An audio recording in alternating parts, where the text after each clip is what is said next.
இன்னைக்கு நம்ம பார்க்க போகிற தியானத்தின் தலைப்பு கர்த்தரின் சேவைக்காக அர்ப்பணிக்கப்பட்ட வாழ்க்கை என்கின்ற தலைப்பு. और आज जो हम जिस शीर्षक को देखने जा रहे हैं वो ये है कि प्रभु की सेवा के लिए समर्पित किया हुआ एक जीवन. பல வார்த்தைகளை நாம் பயன்படுத்துகிறோம். कई शब्दों को हम इस्तेमाल करेंगे. டெடிகேஷன் என்கிற ஒரு வார்த்தை ஆங்கிலத்தில் உண்டு. அதற்கு பெயர்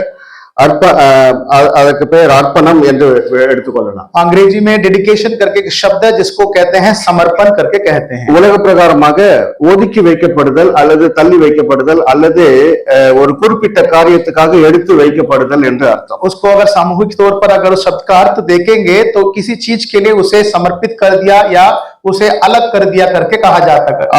அடுத்த வார்த்தை கான்சிக்ரேஷன் என்கிற ஒரு வார்த்தையை பயன்படுத்துகிறோம். दूसरा एक है कि उसे शुद्धिकरण कर दिया गया है. கான்சிக்ரேஷன் என்றால் பிரதிஷ்டை, முழுவதுமாக ஒரு இறைவனுக்காக கடவுளுக்காக என்று கொடுப்பது அது பிரதிஷ்டை. அதாவது காணிக்கைகளை கொடுக்கிறோம், ஆனால் நம்மையே நம்முடைய வாழ்க்கையை ஆண்டவருக்கு கொடுப்பது அது பிரதிஷ்டை என்று எண்ணப்படுகிறது. एक हो गया है कि पवित्रकरण कर दिया जाना, जिसका मतलब ये है कि उसे ईश्वरीय कार्य के लिए दिया जाना, जैसे कि हम दान देते हैं मतलब हम अपने जीवन को ही ईश्वर के लिए दिया जाना, इसको कहते हैं. மற்றும் ஒரு அர்த்தம் உண்டு. एक और इसका अर्थ है சேவைக்காக, கடவுளுடைய புனிதமான பரிசுத்தமான சேவைக்காக நாம் சில பொருட்களையோ இடத்தையோ அல்லது வாழ்க்கையையோ தனித்து அவருக்கென்றே கொடுப்பதுதான் அந்த கான்சிக்ரேஷன் அல்லது பிரதிஷ்டை என்று பொருள்படுகிறது. यहाँ पर जो शुद्धिकरण या पवित्रकरण किया जाने का एक और अर्थ ये है कि ईश्वर की यानी परमेश्वर की सेवा के लिए चाहे वो खुद को, चाहे वो किसी जगह को या किसी वस्तु को दिया जाना, यही इसका अर्थ है. अर्पणम அல்லது பிரதிஷ்டை என்பது நாமாக செய்கின்ற காரியம். समर्पण या आपको शुद्धिकरण या आप खुद को किया जाने वाला एक काम है. அதாவது சில ஒருத்தர் கேட்டாங்களா, பிரதர் நீங்க பைபிள் படிக்கிறது உண்டா? किसी ने इस तरह पूछा क्या आप बाइबल पढ़ते हैं? அவர் சொன்னாரா, எங்க சிஸ்டர்லாம் நல்ல பைபிள் படிப்பாங்க. तो उन्होंने कहा मेरी बहन बहुत अच्छा बाइबल पढ़ती है. நீங்க ஜெபிப்பது உண்டா? तो उन्होंने पूछा क्या आप प्रार्थना करते हैं? எங்க சிஸ்டர் நல்லா பிரேயர் பண்ணுவாங்க. उन्होंने मेरी बहन बहुत अच्छा प्रार्थना करती है. நீங்க உபவாசம் செய்வதுண்டா? तो क्या आप उपवास करते हैं? எங்க சிஸ்டர் நல்ல உபவாசம் பண்ணுவாங்க. मेरी बहन बहुत अच्छा उपवास करती है. அப்ப அந்த பாஸ்டர் சொன்னாரு, எல்லாத்துக்குமே சிஸ்டர்னா அப்புறம் மிஸ்டர் எங்க போனாரு? और उन्होंने बोला कि सब चीज के लिए बहन करेंगे तो भाई कहां जाएगा? ஆகவே நீங்களாகவே உங்களுக்காகவே செய்வதுதான் இந்த அர்ப்பணம் பிரதிஷ்டை என்பதல்ல. ये समर्पण या पवित्रकरण जो है, शुद्धिकरण जो है, खुद के लिए खुद को किया जाने वाली बातें हैं. ஆனால் பெற்றோர்கள் பிள்ளைகளை பிரதிஷ்டை செய்யலாம். हो सकता है कि माँ बाप जो है बच्चों को जो है इस तरह की समर्पित कर देते हैं. 12 वयசு தான் அவங்க பிள்ளைகள்னு அர்த்தம். 12 साल मतलब बच्चे जब बोलते हैं 12 साल तक ही वो बच्चे रहते हैं. 12க்கு தாண்டிட்டா பிள்ளைகள் கிடையாது. 12 साल के बाद उन्हें बच्चे नहीं कहा जा सकता. பிள்ளைகள் ரெஜிஸ்டர்ல தான், मतलब बस वो सिर्फ कागजी में रह जाएगा कि वो आपके बच्चे हैं. அதான் ஒரு வெளிநாட்டு விஞ்ஞானி சொல்றாரு, बाहर के देश में इस प्रकार बताए जाते हैं. உலகத்துல எல்லாமே நமக்கு கீழ்ப்படியுது. संसार में सब चीजें हमारी बातें मानती हैं. ஒரு பட்டன் அழுத்தினா ராக்கெட் வானம் வரைக்கும் போகுது. एक बटन दबाते हैं कि रॉकेट तक चला जाता है. நம்ம பசங்களை பக்கத்து வீட்டு கடைக்கோ பக்கத்து வீட்டுக்கோ போக முடியும், போக வைக்க முடியலையே. पर हमारे बच्चों को अगर कोई काम बताए कि बेटा दुकान तक जाओ, वो नहीं हो पाता. எல்லாத்தையும் ஒரு பிரஸ் பட்டன்ல கொண்டு வந்துட்டோம். तो सब चीजें एक बटन में लेकर आ गए हैं. பிள்ளைகளை மட்டும் ஒரு பிரஸ் பட்டனுக்குள்ள கொண்டு வர முடியல. बच्चों को पर एक बटन में नहीं लेकर आ पाए என்று அவர் ரொம்ப விஞ்ஞானி வசனப்பட்டு. वो इस तरह के साइंटिस्ट जो है, वैज्ञानिक जो है, बड़े चिंता हो रहे थे. இப்படி சிலர் தங்களுடைய பிள்ளைகளை அர்ப்பணிக்கிறார்கள். इस तरह के जो 12 साल के नीचे बच्चों को आप समर्पित करते हैं. ஆனால் அந்த பையன் வளரும் போது பயங்கர கேடி ரவுடியா வளரும். परंतु बच्चा जब बड़ा होता है बड़ा बदमाश हो जाता है. அம்மாமார் ஊழியக்காரர்கிட்ட சொல்லுவாங்க. अब तब माँ बाप खास करके माताएं जो है पासवान से आके बोलती हैं, ஐயோ பாஸ்டர் இவனை ஊழியத்துக்கு தான் ஒப்பு கொடுத்தோம் பாஸ்டர். पासवान जी देखो इसको मैंने सेवा के लिए अर्पण किया था, சர்ச்சுக்கே வரமாட்டான் பாஸ்டர், चर्च ही नहीं आता पास्टर साहब. இப்படி நிறைய மிஸ்ஃபயர் ஆயிடுது. லைஃப்ல தவறாக போய்விடுது. कई बार जो इस तरह के कई जगह निशाना चुक जाता है. அன்னாள் தன் மகனை சாமுவேலை அர்ப்பணிக்கிறார். अन्ना जो है जो सामुएल को समर्पित करती है. அங்க சக்சஸ் ஆயிடுச்சு. அவன் கடைசி வரைக்கும் वो सफलवंत हो गया और अंत तक वो सेवा में रहा. அதுக்கு காரணம் அன்னாளுடைய ஜெபம். क्योंकि उसका मतलब क्या है? उसका वजह ये है कि हन्ना की प्रार्थना है. பிரதிஷ்டை சும்மா கொண்டாந்து ஆண்டவரே இந்தாங்க எடுத்துக்கோங்கங்கிறது. समर्पण वो नहीं है कि प्रभु आप ले लो करके देना नहीं होता. யோபு தன் பிள்ளைகளுக்காக ஜெபிக்கிறான். अयुब जो है अपने बच्चों के लिए प्रार्थना करता है। இன்னைக்கு எல்லா பெற்றோர்களும் பிள்ளைகளை எப்படி வளர்க்கிறார்கள்? और क्या हम अपने माता पिता आज के दिन में बच्चों को किस तरह की पालन पोषण करते हैं? ஏய், நீ அமெரிக்கா போயிடுறா, ये तू अमेरिका चला जा। அமெரிக்கா போனா பக்தியா இருப்பானா? क्या अमेरिका जाने से भक्ति में बढ़ जाएगा? அங்கதான் எல்லா லேடிஸ் கூட அரை ட்ரவுசர் போட்டு அலையறாங்க. वहां पर तो आधे कपड़े में तो घूमते हैं, क्या करें? அப்ப இவன் முழு ட்ரவுசர்ல இருப்பானா அரை ட்ரவுசர்ல இருப்பானா? वहां जाके आधा कपड़ा पहनेगा, पूरा कपड़ा पहनेगा, पता नहीं। இவனும் போய் அங்க அரை ட்ரவுசர் தான் போட்டுப்பான். ये भी जाकर वहां आधा कपड़े में पहन के घूमेगा। அப்போ பக்திங்கிறது வாழ்க்கையில வெளியே போயிடும். और यहाँ पर जो भक्ति है वो जीवन से बाहर चला जाता है। அதுக்கு காரணம் பெற்றோர்கள் தான். उसका वजह है माता पिता है। இது நம்ம பட்டிமன்றம் வைக்க தேவையில்லை. यहाँ इसके लिए कोई सम्मेलन रखने की जरूरत नहीं है, वाद विवाद करने की जरूरत नहीं है इसमें। பெற்றோர்களே பிள்ளைகளே அப்படின்னு நம்ம பட்டிமன்றம் வைக்க வேண்டாம். यहाँ पर ये माताएं, ये बहनें, ये बच्चे करके बोलने की जरूरत नहीं है। 100க்கு 100 சொல்லலாம் பெற்றோர்கள் தான். 100% 100% हम कह सकते हैं कि माता पिता ही है। நீங்க தானே சொன்னீங்க அமெரிக்கா போயிடுற. आप ही ने तो बोला ना कि बच्चों को बेटा तू अमेरिका चला जा। சில பெற்றோர்கள் பேக்கா இருக்காரு அப்படின்னு சொல்லி கொடுப்பாங்க. பேக்கா இருக்காரு. कई माँ बाप जो है बच्चों को बोलते हैं तो फुद्दू मत बने रहना। பேக்னா அந்த கேக்ஸ் பேக், அந்த பேக் இல்ல. हाँ, ये फुद्दू मतलब अंग्रेजी में जो बेक होता है ना, वो पकाने वाला नहीं, वैसा नहीं है। இது ஒன்றும் அறியா பிள்ளை பேக். एकदम फुद्दू की तरह, तो कुछ नहीं, नादान की तरह ना रहना। நல்ல உஷாரா இருக்கா. वो कहते हैं बस शाना बने रह बेटा, நல்லா கத்துக்கூடா, आज अच्छी बातें सीख ले, நல்லா அமெரிக்காவுக்கு போற. हाँ जल्दी से अमेरिका चला जा। இவங்களுக்கெல்லாம் என்ன பேரு? इनका नाम क्या है? பொல்லாதவர்கள்னு பேரு. इनका नाम है दुष्ट। ஏன்னா பொல்லாதவர்களாக நீங்கள் தான் உங்க பிள்ளைகளுக்கு நல்ல ஈவுகளை கொடுக்க வேண்டும் என்று நினைக்கிறீர்கள். क्योंकि अब जो बुरे लोग हैं वही हम अपने बच्चों को अच्छी बातों को देना चाहते हैं। ஒருத்தர் டாக்டர் ஆகணும்னு ரொம்ப ஆசைப்பட்டார். एक डॉक्टर ने बहुत बड़ा इच्छा किया, முடியல, नहीं हो पाया। பையனை சும்மா கொட்டி கொட்டி கொட்டி தலையில கொட்டி டாக்டர் ஆகிட்டார். और अपने बेटे को उसने मार पीट कर, मतलब कैसे भी करके डॉक्टर बना दिया। Mission accomplished. उसका लक्ष्य कंप्लीट समाप्त हो गया, पूरा हो गया। வெளியே வந்து சொல்றாரு என் பையன் டாக்டர் ஆயிட்டான். वो कह रहे थे मेरा बेटा डॉक्टर बन गया। இப்படி டாக்டரா ஒருத்தரை டாக்டர் ஆக்குறது கூட ஈஸி தான். और इस तरह से किसी को डॉक्टर बनाना भी हो सकता है, आसान है। பக்தி வாழ்க்கைக்கான பிரதிஷ்டை செய்வது என்பது இதை விட மேலான. और प्रभु के भक्ति में और एक समर्पण का जीवन में लाना इससे भी कहीं कठिन है। அதுல ஏன் கடினம்னா, क्यों इसका कठिनाई है? நீங்களே பக்தியா வாழ்ந்தாதான் பையன் பக்தியா. पहले आप भक्तिवान बनेंगे तभी आपका बच्चे भी भक्तिवान बनेंगे। நிறைய பேர் என்ன நினைக்கிறாங்க, कई लोग क्या सोचते हैं, "டேய், நான் தான் தண்ணி போடுறேன், मैं तो पीता हूँ, நீ போடாதடா." तू मत पियो। சரி, நான் தான் ஏதோ ஒரு ஸ்மோக்கிங் ஏதோ என்னைக்கோ ஒரு நாள், मैं कभी कभी बीड़ी पी लेता हूँ, नशा कर लेता हूँ, நீ ஸ்மோக் பண்ண. तू मत करना ऐसे। அப்படி செஞ்சா செல்லாது இதெல்லாம். ऐसा करने से कभी नहीं होने वाला। ஆகவேதான் இந்த பிரதிஷ்டை, அன்னாள் பிரதிஷ்டை சக்சஸ் ஆனது, நிறைய பேருடைய பிரதிஷ்டை சக்சஸ் ஆகாம. इसीलिए हाना की जो समर्पण है वो सफल हुआ, पर बाकी लोगों की जो समर्पण है वो सफल नहीं हुआ है। இந்த அர்ப்பணம் அல்லது பிரதிஷ்டை என்பது பழைய ஏற்பாட்டிலே ஆசாரியர்களுக்காக மிகவும் கண்டிப்பாக வைக்கப்பட்டது. और पुराने नियम में ये जो समर्पण का जो सेवा है, खास करके याजकों के लिए रखा गया है। ஆசாரியர் அப்படின்னு யாருன்னா தேவனுடைய ஊழியக்காரர். ये याजक कौन है? जो परमेश्वर के मंदिर में सेवा करने वाले लोग। அந்த காலத்துல ஆசாரியர்கள் என்றால் ஒரு குறிப்பிட்ட சிலரை மட்டும் ஆண்டவர் தெரிந்து கொண்டு தீர்க்கதரிசனத்தை சொல்வார். இவர்கள் எல்லாரும் ஆசாரியர்கள், இவர்கள் லேவியர்களுடைய கோத்திரத்தை அவர் தெரிந்து கொண்டு இந்த வரிசையில் வருகிறவர் எல்லாரும் ஆசாரியர்கள் என்று ஆண்டவர் பிரித்தெடுத்தார். पुराने नियम में हम देख सकते हैं परमेश्वर ने लेवी गोत्र को चुना और कहा कि इस वंशज में जो भी आएगा वही याजक की पद के लिए काम किया करेगा। ஆனால் அந்த ஆசாரியர்களை பிரித்தெடுப்பது மட்டுமல்ல, அவர்களை அபிஷேகம் பண்ணவும் சொல்கிறார். और उन्हें अलग ही नहीं किया है, उन्हें अभिषिक्त करने के लिए भी कहता है।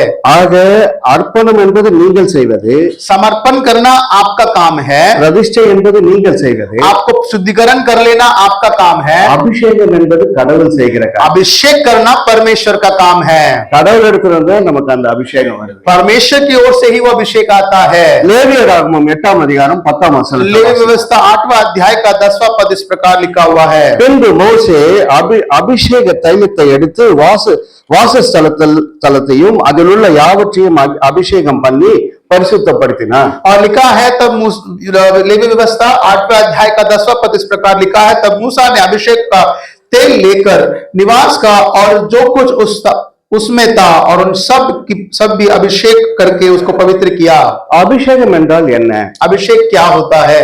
பரிசுத்தமாக வாழ வேண்டும் என்பதற்காக பிரிக்கப்பட்ட வாழ்க்கை, அதுக்கு பேர் தான் அபிஷேகம். पवित्रताई से जीने के लिए समर्पित और अपने आप को अलग किया हुआ एक जिंदगी है, उसे अभिषेक कहते நல்ல हैं। சாதுரியத்தோடு பேசுவது அபிஷேகம் அல்ல. बहुत ही चतुराई से बात करना या बड़ी ही बात करना, इस तरीके से बात करना नहीं, अभिषेक नहीं होता। இனிய குரலில் பாடுவது அபிஷேகம் அல்ல. बहुत ही सुंदर मधुर आवाज से गीत गाना अभिषेक नहीं होता। அப்படி பாடுகிறவர் பேசுகிறவர்கள் உலகத்துல ஏராளம் பேர் इस இருக்காங்க. तरीके से अच्छा सा गीत गाने वाले, अच्छे से बोलने वाले दुनिया में बतेरे हैं। நல்ல கிரிக்கெட் விளையாடுறது அபிஷேகம் இல்ல. अच्छा क्रिकेट खेलना अभिषेक नहीं है। ஃபர்ஸ்ட் டைம் எடுக்கிறது அபிஷேகம் இல்ல.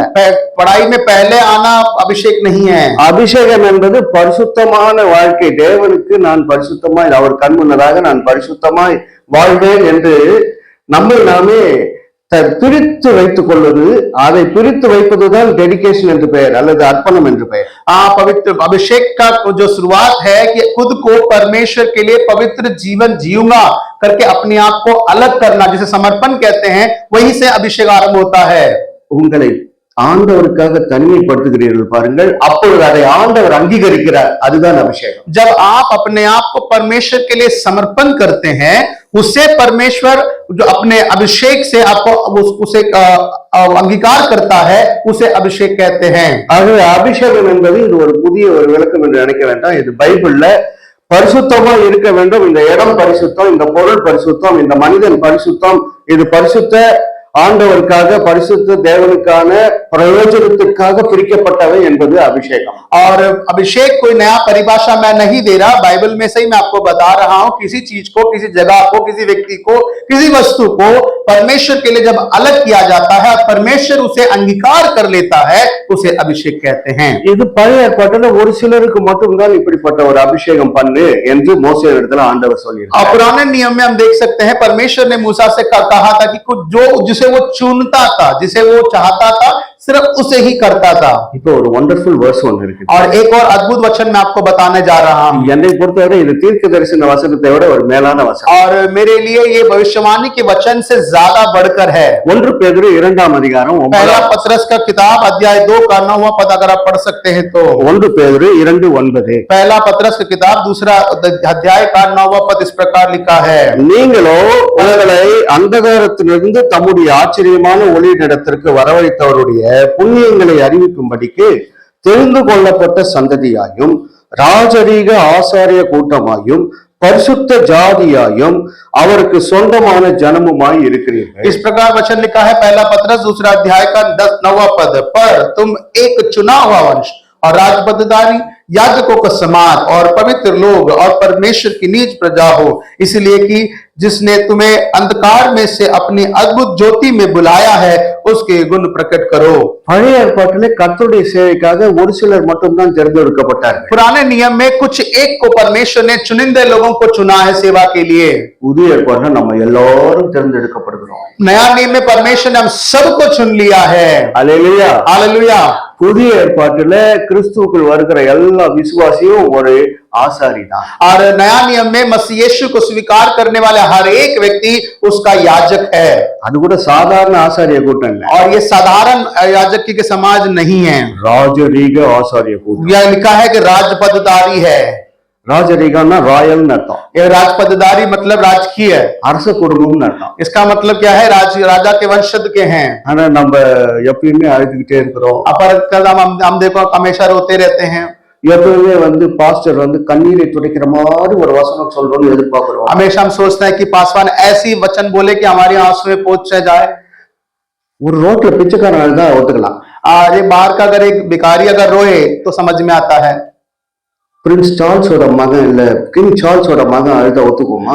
राजा चार्ल्स के जो बेटा अगर रोएगा तो फिर हम मानेंगे क्या इस बात को? ஒரு பெரிய அரசருடைய மகன் இளவரசன் அழுவதை பார்த்திருக்கீங்களா? एक राजा का बेटा राजकुमार, क्या उसको रोते हुए देखा कभी आपने इस तरह? இன்னைக்கு ஊழியம் என்றாலே கண்ணீரை துடைப்பதுன்ற மாதிரி ஒரு பிசினஸ் ஆயிப்போச்சு. और जो सेवकाई जो है इस तरह बन गया है कि आंसुओं को पोंछने का ही सेवा करके लोग सोच रहे हैं।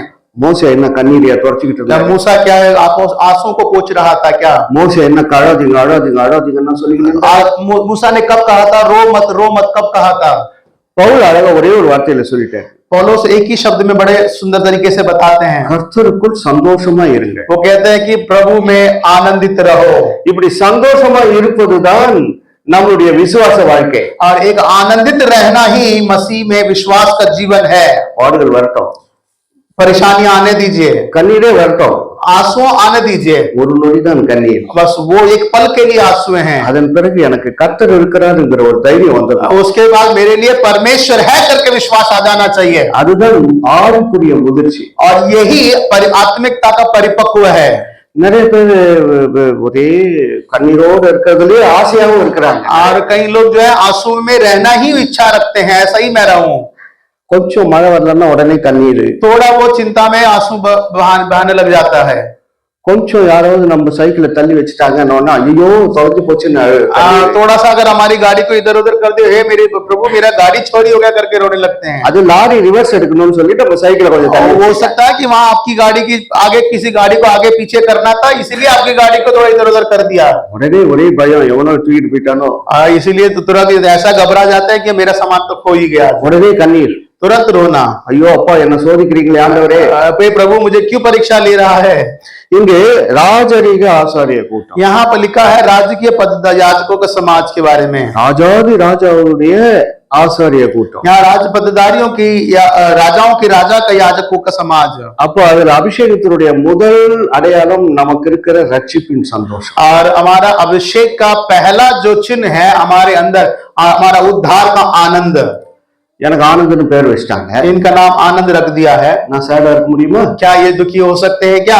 நீங்க எல்லாம் சேடா இருக்கலாம், आप हो सकते हैं दुखी, நான் சேடா இருக்க முடியாது। पर ये नहीं हो सकते। சேடா இருந்த வசனம் வந்தா என்ன சொல்லுவீங்க? अगर ये दुखी होते तो क्या बोलते आप? பேர் தான் ஆனந்தே, नाम आनंद है, ஆனா எப்ப பாரு அழுது जब देखो रोता ही रहता है। ஆக இப்படி நாம் எப்பொழுதும் ஆனந்த சத்தத்தோடு களிகூறுதலின் சத்தத்தோடு இருக்க வேண்டிய விசுவாசிகளாக இருக்க வேண்டும்। और इसीलिए हमेशा प्रभु में हमेशा मगन और आनंदित रहने वाले एक विश्वास का समूह रहना, विश्वासियों का समूह रहना जरूरी है। அடுத்து நாம பரிசுத்த ஜாதியா இருக்கிறோம்। दूसरा जो है हम पवित्र समाज है। இந்த உலகத்துல ஒரு 500 ஜாதி இருக்கு। अब इस संसार में 500 जातियां हैं। எப்படி எனக்கு தெரியும்னு கேக்குறீங்க? आप पूछेंगे कैसे पता चला आपको? அண்ணா யூனிவர்சிட்டியில போய் அப்ளிகேஷன் வாங்கினேன்। अन्ना यूनिवर्सिटी में जाकर उन्होंने उसका आवेदन पत्र लिया। அதுல ஒரு அப்படியே ஒரு 200-300 ஜாதி லிஸ்ட் இருக்கு। और वहां पर 200-300 जातियों का नाम लिखा हुआ था। ஏதாவது ஒன்னு டிக் பண்ணணும்। तो उसमें लिखा था किसी एक में आप अपना अंकित लगाइए। நாம தான் பரிசுத்த ஜாதியாச்சே। अब मैंने सोचा कि हम तो पवित्र जाति हैं। இதுல எதுல வருது பரிசுத்த ஜாதி? यहाँ पर कहीं पे भी नहीं लिखा कि पवित्र जाति करके है। பரிசுத்த ஜாதி தேடி பார்த்தேன்। वहां पर मैंने ढूंढा कि पवित्र जाति कहाँ है। அதே அடுத்த காலம் தேடி பார்த்தேன்। वो हर पन्ने में देखा, அடுத்த காலம் नहीं, தேடி பார்த்தேன்। मैं ढूंढता रहा। அப்புறம் எச்ச தொட்டு திருப்பி அடுத்த फिर अगला पन्ना पलट के मैंने ढूंढा। மறுபடியும் எச்ச தொட்டு அந்த அப்ளிகேஷன் திருப்பி அடுத்த फिर ஜாதி अगला லிஸ்ட்। फिर मैं जाति की जो सूची को मैं देख रहा था। ஒரு ஜாதி கூட பரிசுத்த ஜாதி இல்ல। एक जगह पे भी पवित्र जाति करके नहीं है। நான் டிக்கெட் போட முடியல, वहां पर मैं चिन्ह लगा नहीं पाया। நாம் பரிசுத்த ஜாதியா இருக்கிறோம்। हम पवित्र जाति हैं। ஒருத்தர் சொல்றாரு, एक बात व्यक्ति इस प्रकार कहते हैं, ஜாதியில ஜாதி, जाति के बीच में जाति, நீங்க என்ன ஜாதி? आप कौन सा जाति हैं? காஸ்ட் இல்ல காஸ்ட், मतलब जाति में जाति, நீங்க என்ன காஸ்ட்? आप कौन सा जाति के हैं? காஸ்ட் இல்ல காஸ்ட், जाति में जाति है, நீங்க என்ன காஸ்ட்? आप कौन सा जाति हैं? காஸ்ட் இல்ல காஸ்ட், जाति में जाति, நாங்க ஹோலி காஸ்ட்। आप पवित्र जाति हैं। காஸ்ட் இல்ல காஸ்ட், पवित्र जाति में जाति, நீங்க என்ன காஸ்ட்? आप कौन सी जाति हैं? காஸ்ட் இல்ல காஸ்ட், जाति नहीं जाति ही, நாங்க பெண்டிகாஸ்ட்। हम पेंटेकास्ट। இப்படி நாம் இந்த பெண்டிகாஸ்டாக தான் இருக்கிறோம்। हम पेंटेकोस्ट के रूप में रहते हैं। யாராவது உங்க காஸ்ட் என்னன்னு கேட்டா பெண்டிகாஸ்ட்னு சொல்லுங்க। अगर कोई पूछेगा तो आपका कास्ट क्या, तो आप बोलेगा मैं पेंटेकोस्ट हूँ, பரிசுத்தமான பெண்டிகாஸ்ட் நாங்க मैं पवित्र पेंटेकोस्ट व्यक्ति हूँ, என்று சொல்லுங்க। ऐसे बोल दीजिए। அவங்கள ஓடி போயிடும், वो भाग जाएगा। ஓடி போய் நரி இந்த பொண்டு சண்டு பொண்ணுக்குள்ள போய் ஒளியுது பாத்தீங்களா? जैसे लोमड़िया जाकर छुप जाते हैं, அங்க போய் ஒளிஞ்சுக்குவாங்க। वैसे ही जो छुप जाएंगे। தைரியமா இருக்கு। आप हिम्मतवान बने रहिए। அதாவது ஜாதி என்னன்னு ஜாதின்னு கேட்டீங்கன்னா, अगर कोई पूछेगा तो क्या जाति है, 1 என் ஜாதி எழுதப்பட்டிருக்கிறது। पहला पत्र 2 अध्याय 9वां वचन में मेरे जाति के बारे में लिखा गया है। வசனம் வாசி பாருங்க। आप बाइबल पढ़ के देख लो, நாம் பரிசுத்த ஜாதியா இருக்கிறோம்। वहां लिखा है कि हम पवित्र जाति हैं। இந்த தைரியம் நிறைய பேருக்கு வரல.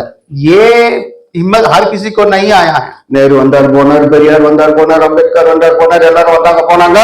ஆனா இந்த தைரியம் நமக்கு ஒண்ணும் வரல. नेहरू आए थे, अम्बेडकर आए, पेरियार आए, अन्ना आए, सब आए गए, पर ये हिम्मत अभी तक हम में नहीं आया कि ये कहने को। பரிசுத்த ஆவியானவர் கூட வந்துட்டாரு, पवित्र आत्मा भी हम में आ गया, ஆனா அவர் போல இருக்கிறாரு. पर वो गया नहीं, वो हम में है अभी भी। பரிசுத்த ஆவியானவர் முன்னாடி நம்ம ஜாதி பேரை சொல்லலாமா? क्या पवित्र आत्मा के सामने क्या हम अपने जाति के बारे में बता ஜாதி सकते हैं? பரிசுத்த ஜாதி. मेरा जो समाज जो है पवित्र समाज है। சரி, ஜாதி பத்தி ரொம்ப பேசிட்டோம், मैं समाज के बारे में बहुत बात कर लिया। ரொம்ப ரொம்ப சாரி. நிறைய பேர் அஃபண்ட் ஆயிருப்பீங்க. कोई बुरा तो नहीं माने हैं, சந்தோஷமா இருக்காங்க. बहुत अच्छी बात है, आप लोग आनंदित हैं, ரொம்ப மகிழ்ச்சி. बहुत अच्छी இப்ப बात है। இந்த பரிசுத்த ஜாதிக்குன்னு ஒரு டியூட்டி ஒன்று வச்சிருக்காங்க. और इस पवित्र लोगों के लिए, पवित्र समाज के लिए एक काम रखा गया, एक जिम्मेदारी रखा गया है। ஒவ்வொரு ஜாதிக்கு டியூட்டி இருக்கா இல்லையா? हर समाज का एक काम है कि नहीं?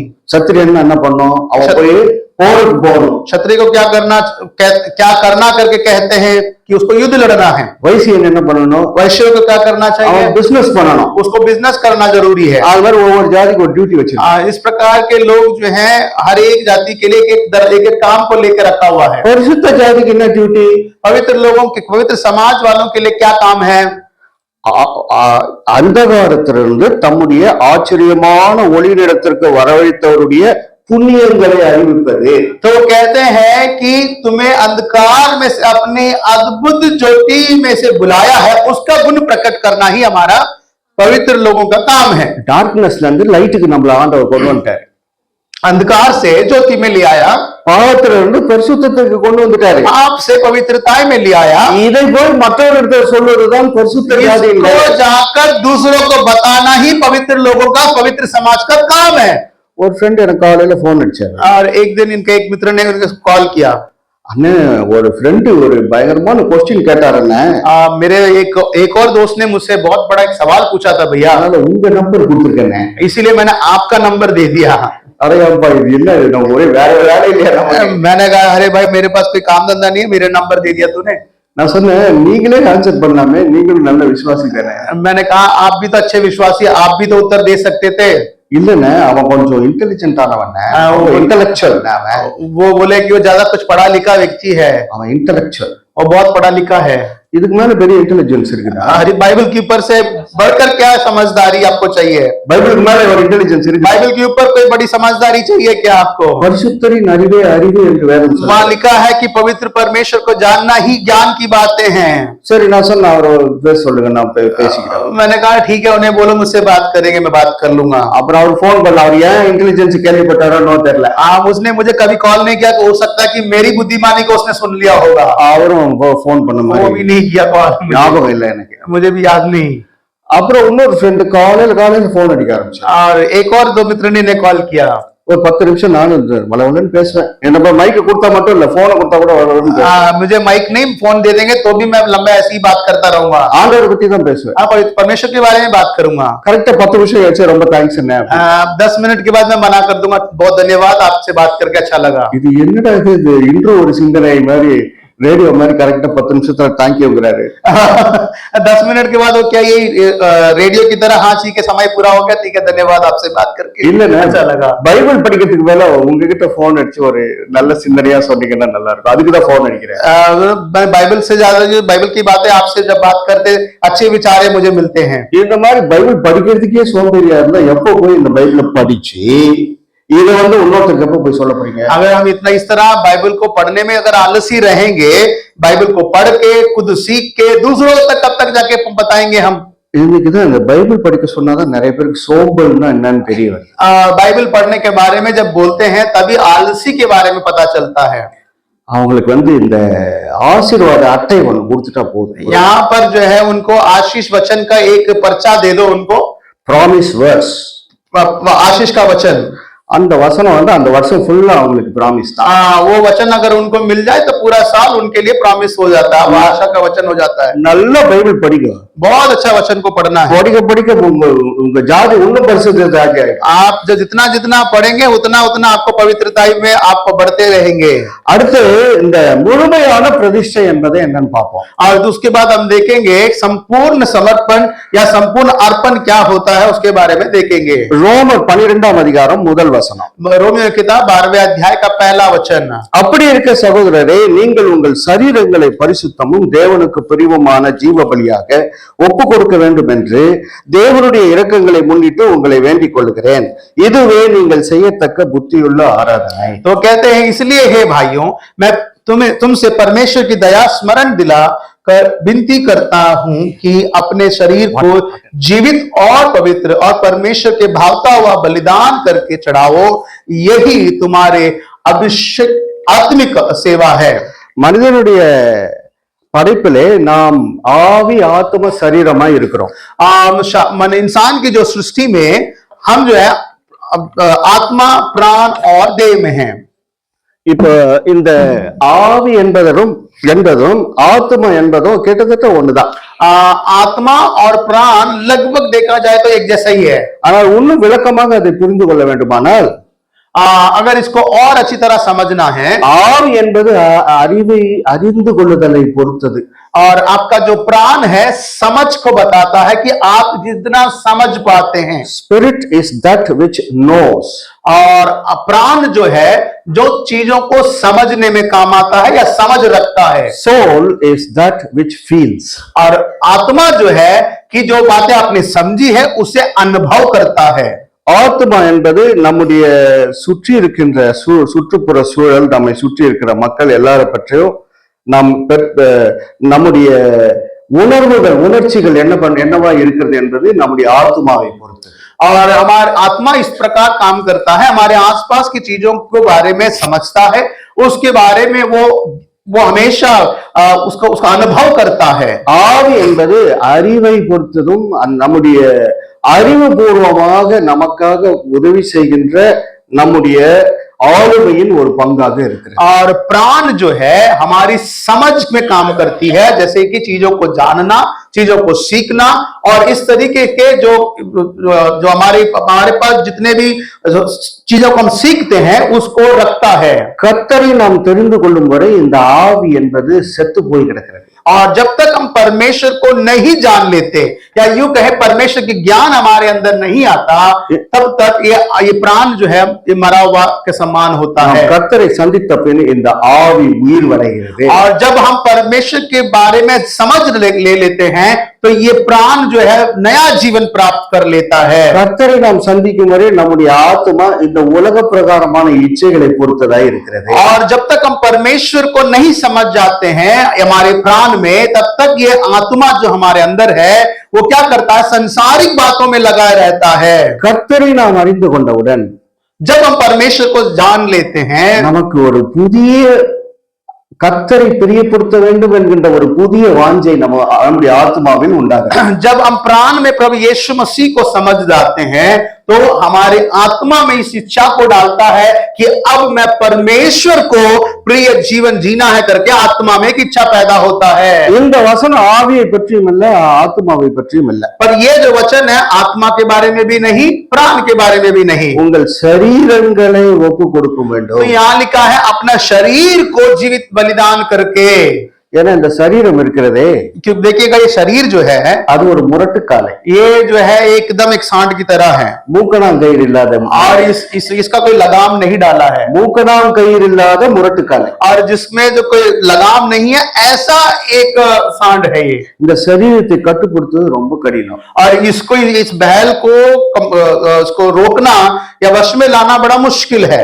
ஆண்டவராகிய இயேசு என்ன சொல்கிறார்? यीशु मसीह क्या कहते हैं? ஆவி உற்சாகம் உள்ளதுதான், देखो प्राण तो बहुत ही उत्साहित रहता है, சரீரமோ பலவீனம் உள்ளது। परंतु शरीर जो है दुर्बल है। நான் ரொம்ப நேரம் பிரசங்கம் பண்றேன்னு வைங்க, मैं बहुत देर प्रचार करूं तो क्या होगा, நீங்க எல்லாம் தூங்கிட்டு இருப்பீங்க। आप सब सो जाएंगे।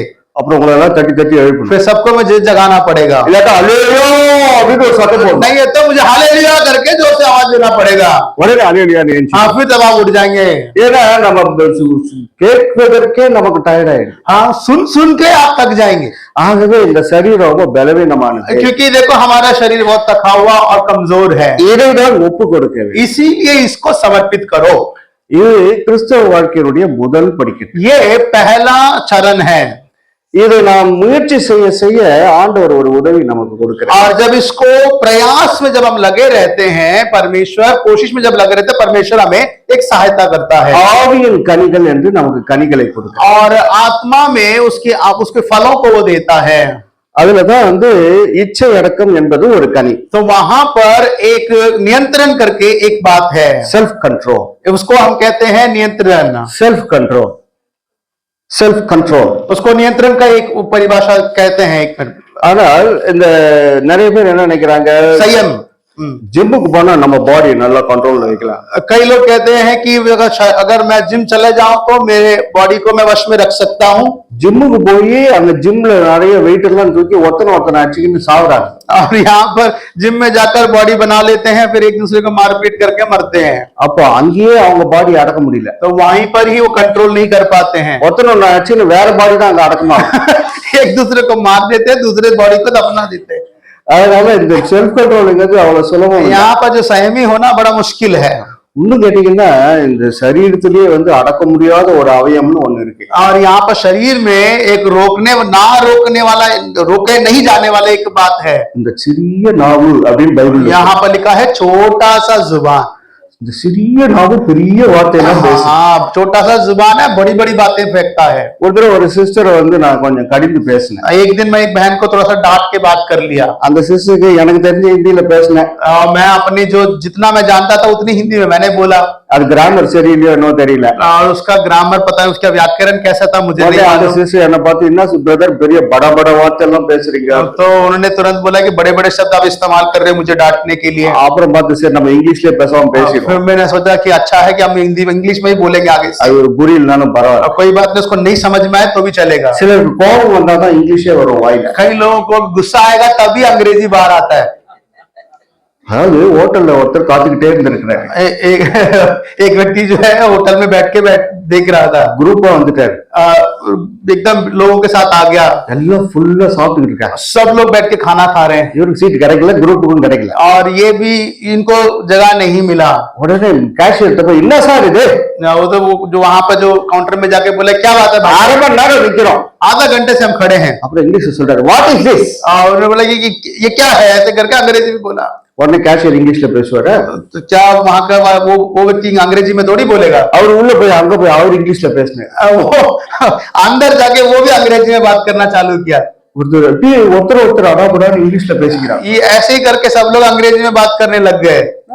தமிழ்நாட்டுல தூய தமிழ் தான் பேசுவோம்னு கேள்விப்பட்டிருக்கிறோம். हम सोचे कि मद्रास में जो है सब लोग तमिल में ही बात करते हैं, ஆனா எல்லாம் இங்கிலீஷ்ல பேசிக்கிறாங்க. यहाँ पर आके देखा तो सब अंग्रेजी में बात कर रहे हैं। கோவம் வந்துச்சு, இங்கிலீஷ் வந்துச்சு. अब गुस्सा आया इसलिए सब लोग इंग्लिश में बात करना चालू कर लिया। அந்த இங்கிலீஷ் இன்டர்வியூல வந்துட்டு வேலை கிடைச்சிருக்கு. और ये इंग्लिश इंटरव्यू में आ जाता तो नौकरी मिल जाता, அந்த இங்கிலீஷ் இன்டர்வியூல மட்டும் வரல. पर वो इंग्लिश जो है इंटरव्यू में नहीं आया।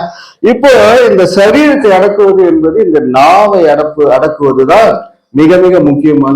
और शरीर को वश में करना इस जुबान को वश में करने के समान है। இதுதான் புத்தியுள்ள ஆராதனை. वचन ये कहता है इसी को बुद्धि आत्मिक आराधना करके कहा गया है। இந்த பழைய பவுல் என்ன சொல்றாரு, இந்த நாவை அடக்காதவர்களை பத்தி என்ன சொல்றாரு? तो यहाँ पर इस प्रकार वचन क्या कहता है, जो जुबान को लगाम नहीं लगाते हैं, கிழவிகள் பேச்சு. कहते हैं कि बूढ़ों की या बूढ़ियों की बातें हैं। ஒரு ஏரோப்ளேன்ல எல்லாரும் ஃப்ரீ சீட்டிங் போர்டிங்னு வச்சிருந்தாங்க. யார் வேணாலும் உள்ள போய் அந்த சீட்லயே உட்காரலாம். तो एक बार एरोप्लेन में ऐसा हुआ कि मतलब आप कहीं पे भी जाके बैठ सकते हैं अगर आपने टिकट खरीद लिया तो। லேடிஸ் ஃபர்ஸ்ட் என்று அறிவித்தார்கள். तो वहां पे लिखा है कि महिलाओं को पहला जगह। ஒரே அலை மோதுதல், அந்த கேட் உள்ள எல்லாரும் போய் எல்லாம் விண்டோ சீட் போய் உட்காரணும்னு அலை மோதுறாங்க. सब लोग एकदम लड़ पड़ के जब पहले सबको जाके खिड़की के पास बैठना करके सबको वो था, इच्छा था। அந்த ஏர் ஹோஸ்டர் என்ன பண்றதுன்னு தெரியல और वहां पर जो एयर होस्टेस है उसको पता नहीं क्या करना है, உடனே அனௌன்ஸ்மெண்ட்டை மாத்தி சொன்னாங்க, तुरंत अनाउंसमेंट को उन्होंने बदल दिया। 60க்கு மேல இருக்கவங்க முதல்ல உள்ள போங்க, तो उन्होंने बोला कि 60 के ऊपर है जो वो पहले जाएंगे, லேடிஸ்லாம் யாரும் உள்ள போல, कोई भी बुढ़िया कोई भी जो महिलाएं हैं वो आगे अंदर नहीं गई हैं। 65 லேடி கூட உள்ள போக மாட்டேங்குது। अब 65 साल की बुढ़िया भी अंदर नहीं जा रही थी। இது என்னடா இந்த ஏர் ஹோஸ்டஸ் நடுவுல வயசெல்லாம் சொல்லுது। तो एयर होस्टेस ने उम्र बता दिया तो कोई आगे नहीं जाने का राजी था। அப்புறம் 50க்கு மேல இருக்கிற லேடிஸ்லாம் உள்ள तो போங்க, उन्होंने कहा 50 के ऊपर वाले अंदर चले जाओ। 59 வயசு லேடி கூட உள்ள போக மாட்டேங்குது। 59 वाले भी नहीं जा रहे थे। அப்புறம் 40 வயசுக்கு மேல இருக்கவங்க உள்ள போங்க, उन्होंने बोला 40 साल के ऊपर वाले चले जाओ अंदर, அப்பதான் 65 வயசு லேடி உள்ள போகும்। तभी 65 साल की बुढ़िया अंदर जा रही थी। இப்படி என்ன சொல்வது, நம்முடைய வாழ்க்கையில புத்தியுள்ள ஆராதனை என்பது நம்முடைய நாவை அடக்குவதும், சரீரத்தில நாம் எப்பொழுது ஒழுக்கமுள்ளவர்களாக இருக்க வேண்டும், தீய ஆசைகளுக்கு இடம் கொடாமல் இருக்க வேண்டும் என்பதுதான் நம்முடைய அழைப்பாக இருக்கிறது। इस तरीके से शरीर को यानी अपने जीवन को परमेश्वर के समूह में शरीर के साथ जो अर्पण करने का जीवन ये है कि अपने जुबानों को और साथ में तमाम शरीर की तमाम बातों को संयम रख के चलना ही परमेश्वर का योग्य आराधना है। புத்தியுள்ள ஆராதனை அல்லது உயர்ந்த வழிபாட்டு முறை என்று சொல்லலாம்। और अगर बुद्धिमान की अगर सेवा या प्रार्थना करके आराधना करके कहते हैं कि वह ऊंचे स्तर का आराधना कहा जा सकता है। இப்பதான் ரெண்டாவது பாயிண்ட்க்கு போக போறோம்। अब हम दूसरे बातों पे जाने वाले हैं। நிறைய பேருக்கு என் மேல ரொம்ப கோபமா இருக்கு। अभी तक कुछ लोग मुझ पे गुस्से भी हो गए, நீங்க மட்டும் தான் கோபம் இல்லைங்கிறீங்க, மத்தவங்க எல்லாம் என் மேல இங்கிலீஷ் பேசிடுவாங்களான்னு பயமா இருக்கு। बस आप ही कहते हैं कि मुझे गुस्सा नहीं है, बाकी लोगों का मुझे डर है कि वो कहीं अंग्रेजी ना बोल दे मुझे।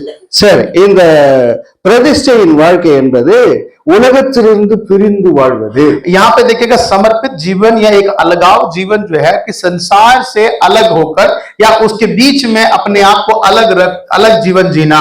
2 கொரிந்தியர் 6ஆம் அதிகாரம் 17வது வசனம், दूसरा कुरिन्थियों किताब अध्याय 6 का 17वां वचन इस प्रकार बताता है, ஆனபடியால் நீங்கள் அவர்கள் நடுவில் இருந்து புறப்பட்டு பிரிந்து போய் அசுத்தமானதை தொடாதிருங்கள் என்று கர்த்தர் சொல்கிறார்। इस प्रकार लिखा है, इसीलिए तुम उनके बीच में से निकल जाओ और अशुद्ध वस्तु को ना छूना। இப்போ இந்த புறப்பட்டு பிரிந்து போய் என்கின்ற வார்த்தையை பார்க்க, यहाँ पर लिखा है दूसरा कुरिन्थियों किताब अध्याय 16 का 17 पद इस प्रकार लिखा है कि उनके बीच में से निकलकर उनसे अलग होना। பிரிந்து போய் என்பது இந்த அடிக்கடி இன்னைக்கு நம்ம எங்க கேள்விப்படுறோம், निकल जाना या अलग होना, ये शब्द कहाँ सुनते हैं? பரிசுத்தவான்களை பற்றி நம்ம இதை கேள்விப்படுறதில்லை। यहाँ पवित्र लोगों के बारे में हम कम सुनते हैं। மேரேஜ் ஆயிட்டு பிரிஞ்சிட்டாங்க, शादी के बाद शादी हो गया और वो अलग हो गए, டிவோர்ஸ் பிரிந்து விட்டு அவர்கள் விவாகரத்து செய்து वो கொண்டார்। तलाक ले लिया करके हम सुनते हैं। இப்படி நிறைய பேர் என்ன நினைக்கிறாங்க, ஒரு தடவை விவாகரத்து செய்தால் एक बार अगर तलाक ले लिया அடுத்த மாப்பிள்ள நமக்கு பில் கேட்ஸே கிடைச்சாலும் கிடைப்பாரு। और वो उनको उम्मीद है कि अगला जो मेरा पति जो मिलेगा, जिससे भी मेरा जीवन साथी मिलेगा, हो सकता है वो बिल गेट्स ही मिल जाए। அல்லது பில் கேட்ஸையே நம்ம கல்யாணம் பண்ணி 2வது கல்யாணம் பண்ணி விவாகரத்து செய்தால், अगर बिल गेट्स को शादी करके अगर मैं दोबारा तलाक भी दे दूं இலான் மஸ்க் கிடைச்சாலும் கிடைப்பாரு। और वो इलान मस्क भी मिल सकता है मुझे। இப்படி எல்லாம் ஒரு திருட்டு ஆசை இருக்கிறதுனால தான் நிறைய பேர் டைவர்ஸ் பண்றாங்க। इस तरह की चोरी जो भी उनके मन में इच्छा है, इसीलिए लोग तलाक भी कर लेते हैं, क्या पता। பிச்சைக்காரன் கூட கிடைக்க மாட்டான்। अब मैं कहता हूँ भिखारी भी शादी नहीं करेगा उनसे। இதுதான், ஆனால் இது தெரியாம தான் நிறைய பேர் டைவர்ஸ் பண்றாங்க। ये सब नहीं जानते, इसलिए लोग जो है तलाक कर लेते हैं। ஆனால் இங்க ஆண்டவர் என்ன சொல்றாரு, எங்க டைவர்ஸ் பண்ணணும் நாம கரெக்டா சொல்றேன்। परमेश्वर कहता है हमें तलाक कहाँ देना करके वचन हमको बताता है। இந்த உலகத்தின் நடுவிலிருந்து புறப்பட்டு பிரிந்து போய், यहाँ लिखा है कि संसार के बीच में से निकलकर अलग हो जाओ। கணவனும் மனைவியும் உலகத்துக்கு பிரிந்து தானாக தங்களுக்கென்று ஒருவருக்காக ஒருவர் வாழ்ந்தார்களே, ஆனால் டைவர்ஸே இருக்காது। अगर संसार में से पति पत्नी अलग होकर एक दूसरे के लिए अगर वो जिए, तलाक कभी नहीं होगा। இன்னைக்கு நிறைய பேருக்கு உலக பிரகாரமா நல்லா வாழணும்னு ஆசைப்படுறாங்க। कई लोग जो है संसारिक तौर से बहुत अच्छा जीना चाहते हैं। உலகத்துல 2 விஷயம் இருக்கு, संसार में 2 बातें हैं, அசுத்தம், अशुद्धता இச்சை, और इच्छा। அவ்வளவுதான்। ये 2 ही बातें। டோட்டல் போடுங்க, सब चीजों का अगर आप हिसाब किताब कर लीजिए, அசுத்தம் பிளஸ் இச்சை अशुद्ध और इच्छा, बस ये 2 ही चीजें हैं। इज इक्वल टू इन दोनों को मिला के क्या रहेगा? அசுத்தமான இச்சை। अशुद्ध इच्छा आएगा, அவ்வளவுதான் இந்த உலகம். बस इतना ही आएगा, இதுக்கு மேல ஒண்ணும் கிடையாது. इसके अलावा कुछ नहीं है। நிறைய பேர் நினைக்கிறாங்க இந்த உலகத்துல ஏதோ இருக்குது, இன்னும் தெரிஞ்சுக்க வேண்டியது நிறைய இருக்குது. कई लोग सोचते हैं दुनिया में बहुत कुछ है, बहुत सारे चीजों को जानने की आवश्यकता है, கற்றது கையளவு கல்லாதது கடலளவு. और उनके लिए ये कहते हैं कि सीखा जो हथेली में, जो नहीं सीखा वो दुनिया भर में करके कहते हैं। இந்த உலகத்துல ஒண்ணும் இல்ல, और ये संसार में कुछ नहीं है। அசுத்தம் பிளஸ் இச்சை இஸ் ஈக்குவல் டு அசுத்தமான இச்சைகள் தான் இருக்குது. अशुद्धता जमा अगर इच्छा है तो अशुद्ध इच्छा ही है और कुछ नहीं है। நீங்க இமயமலைக்கும் போங்க, அந்த பக்கமும் போங்க இமயமலைக்கு, और हिमालय में चले जाओ, उसके पहाड़ भी आप चले जाओ, कोई फर्क नहीं पड़ना। அங்கேயும் இந்த அசுத்தமான இச்சையை தான் பார்ப்பீங்க. वहां पर भी यही अशुद्ध इच्छा को ही आप देख सकते हैं। அமெரிக்காவுக்கே போகலாம், अमेरिका चले जाओ, ஏன்னா உங்க அப்பா அம்மா சொல்லிட்டாங்க அமெரிக்காவுக்கு, क्योंकि आपके माता पिता ने कह सिखा रखा कि अमेरिका जाना है। அந்த ஆம்பளைக்கு ஆம்பளை கல்யாணம் எல்லாம் பண்றாங்க. तो वहां पर जो है आदमी आदमी शादी करता है।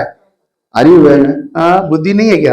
இந்த மாதிரி நிறைய பேரு தங்களுடைய வாழ்க்கையை இச்சைக்கு ஒப்பு கொடுத்து வாழ்கிறாங்க. इसीलिए कई बार जो है लोग अपने जीवन को, अधिकांश लोग जो है इच्छाओं के लिए समर्पित होकर अपने जीवन को खो देते हैं। பிரிந்து வாழ்கின்ற, உலகத்திலிருந்து பிரிக்கப்பட்டு வாழ்கின்ற வாழ்க்கை தான் அர்ப்பணத்தின் வாழ்க்கை, அபிஷேகத்தின் வாழ்க்கை. संसार से अलग होकर जीना ही एक समर्पित, एक पवित्र जीवन है। ஒருத்தர் நல்ல அழகா பாடியிருக்காரு, சாத்தானுக்கு சவால் விடும் சந்ததி நாங்க. और एक अच्छा गीत गाया परमेश्वर के दासों ने कि शैतान को चुनौती देने वाला हम वंशज हैं। சாத்தானுக்கு நம்ம சவால் விடக்கூடிய பிரிக்கப்பட்ட சந்ததியா இருக்கிறோம். और शैतान को चुनौती देना है, ऐसा एक अलगाव जीवन जीने की आवश्यकता है। ஆண்டவர் சொல்லணும், परमेश्वर को बोलना चाहिए। யோபுவை பார்த்தாயோ, कहते योबू को देखा है क्या तूने? எப்படிப்பட்ட நீதிமானா இருக்கான் பாத்தியா, ऐसा धर्मी व्यक्ति है, देखा तूने? அவன டச் பண்ணி பாரு उसको छू कर देख, என்று நம்மை குறித்து ஆண்டவர் சொல்ல வேண்டும். ऐसा परमेश्वर हमें देख के कहना चाहिए। இன்னைக்கு அப்படியா இருக்கிறோம்? யோசித்து பார்ப்போம். ऐसा है रहते हैं कि आजकल हम सोच के देखिए, நமக்கும் இன்னொருத்தருக்கும் வித்தியாசமே காணும். हमारा और दूसरे व्यक्ति के बीच में कोई संबंध, कोई फर्क ही नजर नहीं आता। உலகத்தார் இந்த கையில கால்ல கழுத்துல எல்லாத்துலயும் டாட்டூ போட்டுக்குவாங்க. संसार के लोग जो है हाथ पैर जहां उनको मन करता वहां टैटू कर लेते हैं, ஆனால் அது கிறிஸ்தவர்களுக்கு அல்ல, वो मसीह लोगों के लिए नहीं है। ஆனால் நிறைய பேர் அதுல ஆசைப்பட்டு அவங்களும் போய் டாட்டூ போட்டுக்குவாங்க. कई लोगों को इच्छा है वो बना लेते हैं। இப்படி உலகத்துல என்னெல்லாம் நடக்குதோ इस तरह संसार में क्या क्या हो रहा है, காப்பி அடிக்கணும்னு ஆசை. उन सब चीजों को यहाँ पर नकल उतारने की कोशिश करते हैं।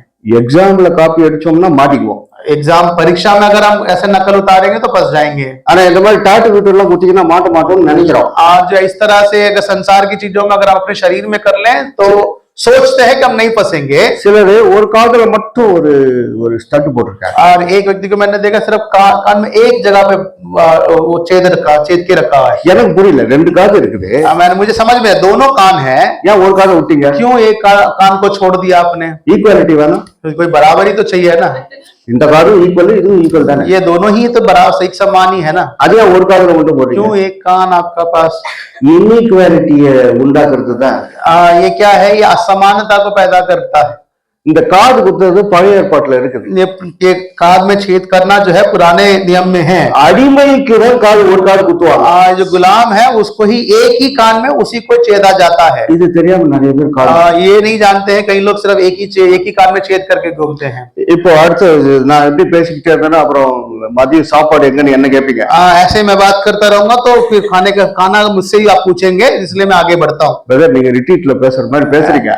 भाई साहब आप जो है रिट्रीट में जैसे बात करते वैसे आप बात कर रहे हो। எங்களுக்கு மெசேஜ் மட்டும் நல்லா இருந்தா பத்தாது, हाँ संदेश तो बड़ा अच्छा लग रहा है। பிரியாணி பாக்கெட் बिरयानी भी देके भेजना तो अच्छा है। சார் இப்ப பிரியாணி சொல்லிட்டேன்னா अभी बिरयानी के बारे में वो याद कर दिया मैंने। உங்க சிந்தனை எங்க இருக்குன்னு எனக்கு தெரியும். अब मुझे पता है कि आपका सोच कहाँ तक पहुंच गया है। சரி சீக்கிரம் முடிச்சிடுங்க, तब जल्दी समाप्त करेंगे। இப்ப இந்த பிரிந்து வாழ்க்கின்ற வாழ்க்கை எப்படி என்பது ஒரே ஒரு வரியில நான் சொல்றேன். अब अलगाव का जीवन या एक समर्पित, एक अलग होकर संसार से अलग होकर जीने का जीवन के बारे में मैं बताऊंगा। அபிஷேக வாழ்க்கை अभिषिक्त जीवन என்பது उसका मतलब क्या है? தியான வாழ்க்கை अध्ययन का जीवन பிளஸ் स्कूटर जमा ஜப வாழ்க்கை, प्रार्थना, இதுதான் அபிஷேக வாழ்க்கை. अध्ययन जमा प्रार्थना, ये अभिषिक्त का जीवन है। இப்படி வாழ்வீர்களானா यदि आप ऐसा जिएंगे, இந்த உலகம் உங்களை தொடவே டச் பண்ண, संसार आपको छुएगा नहीं, சாத்தானும் உங்களை டச் பண்ண முடியாது. शैतान भी आपको नहीं छू सकता। சரி, அடுத்த பாயிண்ட் போ. अगले बातों पे हम जाएंगे। இந்த அபிஷேக வாழ்க்கை என்பது கிறிஸ்துவின் மீதான பிரதான பக்தி. अभिषिक्त का जीवन जो है मसीह के ऊपर रखने वाला एक ऊंचे स्तर का भक्ति है। வெளிப்படுத்தின விசேஷம் 14 அதிகாரம் 4வது வசனம். प्रकाशित वाक्य 14वें अध्याय का 4था वचन इस प्रकार कहता है। प्रकाशित वाक्य 14 अध्याय का वचन 4, ஸ்திரீகளால் தங்களை கரைப்படுத்தாதவர்கள் இவர்களே, கற்புள்ளவர்கள் இவர்களே, ஆட்டுக்குட்டியானவர் எங்கே போனாலும் அவரை பின்பற்றுகிறவர்கள் இவர்களே, இவர்கள் மனுஷரிலிருந்து தேவனுக்கும் ஆட்டுக்குட்டியானவருக்கும் முதற் பலனாக மீட்டுக் கொள்ளப்பட்டவர்கள். ये वह कहते हैं, ये वह हैं जो स्त्रियों के साथ अशुद्ध नहीं हुए पर कुंवारे हैं। ये वही हैं कि जहां कहीं मेमना जाता है वह उनके पीछे हो लेते हैं। वह तो परमेश्वर के निमित्त पहले फल होने के लिए मनुष्य में से मोल लिए गए हैं। இங்க ஸ்திரீகளால் தங்களை கரைப்படுத்தாதவர்கள் என்றது என்ன அர்த்தம்? यहाँ पर जो स्त्रियों से अपने आप को अशुद्ध नहीं किया, इसका मतलब क्या है?